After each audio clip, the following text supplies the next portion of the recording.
Oh,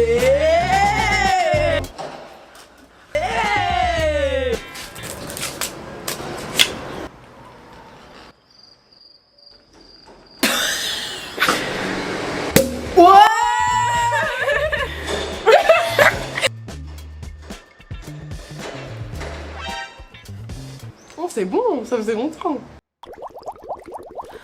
On a fait péter le champomis ce soir parce que on va travailler au Grand Prix de Formule 1 de Monaco. Pour ceux qui nous suivent sur Instagram, vous avez sans doute dû voir qu'on a travaillé cette année au Grand Prix de Formule 1 d'Abu Dhabi. C'était incroyable.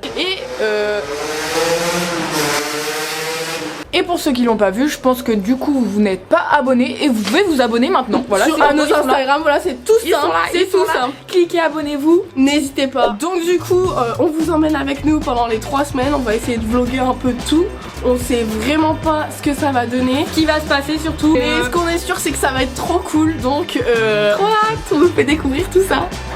Toutes les deux, on aime beaucoup la Formule 1. C'est une discipline de sport automobile. Les Formule 1 roulent à une vitesse d'environ 240 km/h sur circuit. Si vous voulez un ordre d'idée, c'est à peu près la vitesse à laquelle on va avec notre Micra. Bon, oui, on exagère peut-être. Lors des Grands Prix, il y a différentes écuries qui s'affrontent. Et notre préféré, c'est Ferrari. Et non, pas juste parce que les pilotes sont BG, hein. On te voit venir derrière ton écran. On a donc voulu aller à Monaco regarder le Grand Prix de Formule 1 en tribune. Mais bon, on s'est vite stoppé quand on a voulu acheter les tickets et qu'on a vu le prix des places avec un minimum de 100 à 800 €.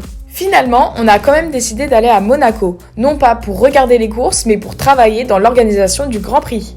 Bon, tout s'est pas passé comme prévu. On vous avait promis un vlog au GP de Monaco, mais malheureusement, on n'a pas pu filmer. Alors vous inquiétez pas, à tout problème une solution, et de retour à la maison, on a trouvé la solution.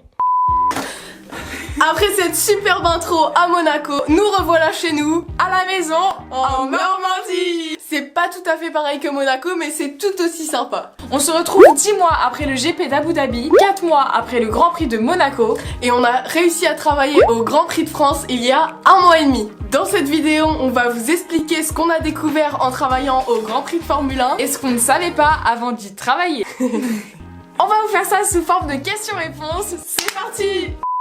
Première question, est-ce que vous avez été invité pour aller au Grand Prix ou vous avez bossé là-bas? Malheureusement non, on n'est pas encore assez famous pour être invité sur les Grands Prix de Formule 1. Mais on croise les doigts, peut-être qu'un jour on nous invitera, on compte sur vous. En vrai on a vraiment bossé pendant le Grand Prix de Formule 1, contrairement à ce que pouvaient laisser croire nos stories Instagram.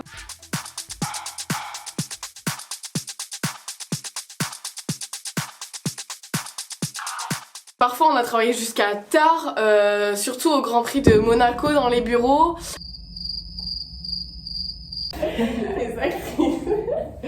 Et également au Grand Prix d'Abu Dhabi où on dormait 3 heures par nuit il me semble pendant le week-end.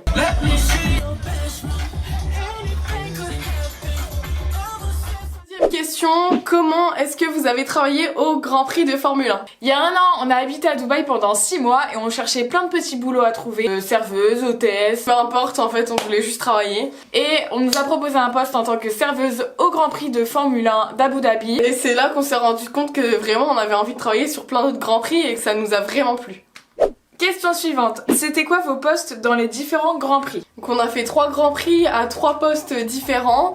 Le premier à Abu Dhabi, comme on l'a dit avant, on était serveuse sur les yachts avec des invités VIP, des entreprises ou bien juste des personnes aisées qui pouvaient se permettre de passer le week-end dans les yachts. Le deuxième poste qu'on a eu c'était au GP de Monaco et là on était chargé de toute l'organisation de différents événements tout autour du circuit. Pour faire simple, nous on gère 37 événements autour du circuit de la Formule 1 et nous on est là pour vérifier si tout se passe bien dans chaque appartement. On gère les fournitures, donc tout ce qui va aller dans les toilettes. On a l'impression d'être des agents immobiliers. Ouais, un peu finalement.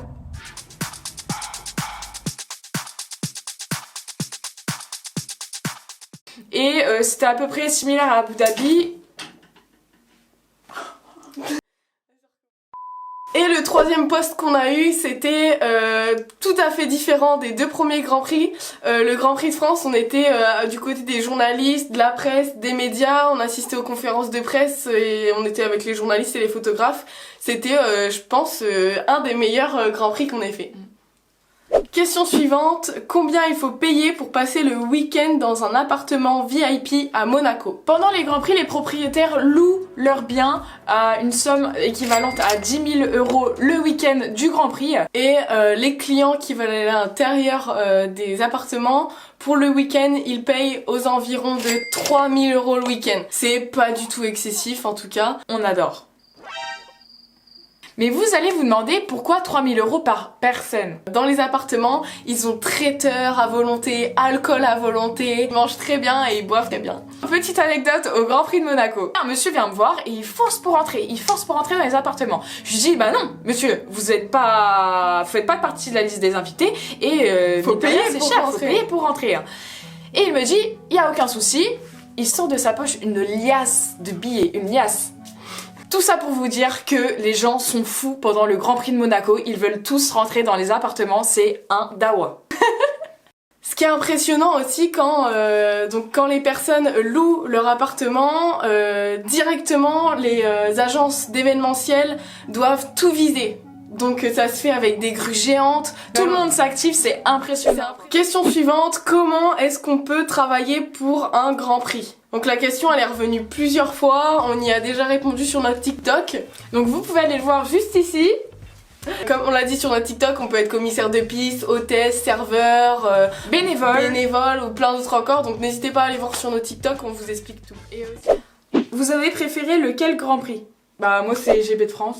Ah, moi aussi de loin ça a été le GP de France. On était au cœur du Grand Prix. Le GP de France. GP de France. C'est que du piston pour travailler à la Formule 1. On a reçu pas mal de commentaires comme ça, avec des gens qui nous disent qu'il faut être pistonné pour travailler dans le domaine de la Formule 1. Il faut savoir, on n'a aucune famille dedans, on n'a aucun ami dedans, nos études ne sont même pas en lien. Tout ce qui est sport automobile, tout le monde peut y accéder, c'est accessible à tout le monde, même si ça reste un monde fermé. On peut y accéder par des petites portes. Et si vous vous en donnez les moyens, ça vous réussira.